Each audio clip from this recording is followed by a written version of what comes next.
شعور پیدا ہوتا ہے مکالمے کے نتیجے میں. دیکھیے کسی بچے کی سب سے بڑی تعلیمی ضرورت یہ نہیں ہے کہ آپ اسے ٹیچنگ شروع کر دیں. اس کی کسی بچے کی سب سے بڑی تعلیمی ضرورت یہ ہے کہ آپ اس کا اعتماد حاصل کر لیں, آپ اس پر اعتماد کر دیں. یعنی کسی بچے کو ٹیچ کرنا اتنا اہم نہیں ہے, کسی بچے پہ ٹرسٹ کرنا اس سے کہیں زیادہ اہم ہے. اس کا ٹرسٹ حاصل کریں, اس پہ ٹرسٹ کریں, آپ یہ کام کریں, باقی خود ہی اچھا ہوگا انشاءاللہ. اور جب آپ یہ کام کر لیں گے تو وہ آپ سے باتیں کرے گا. جب آپ باتیں کریں گے تو اب آپ کا جو انٹلیکچوئل لیول ہے یہ ڈٹرمن کرے گا کہ باتوں کا اسکوپ کیا ہے.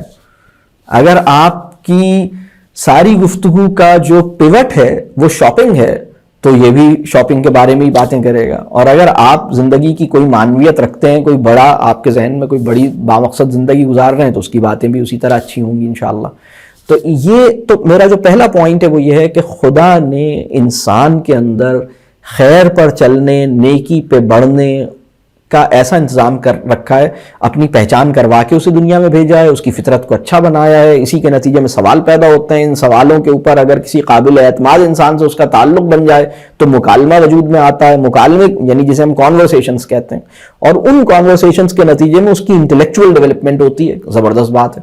تو جب اس کی انٹلیکچوئل ڈیولپمنٹ ہوتی ہے تو بھی وہ خیر پہ ایک دم جم جاتا ہے. ایمان پیدا ہوتا ہے تو بھی وہ بالکل بہترین طریقے سے اس پہ اللہ کا یقین اس کو بالکل حاصل ہو گیا.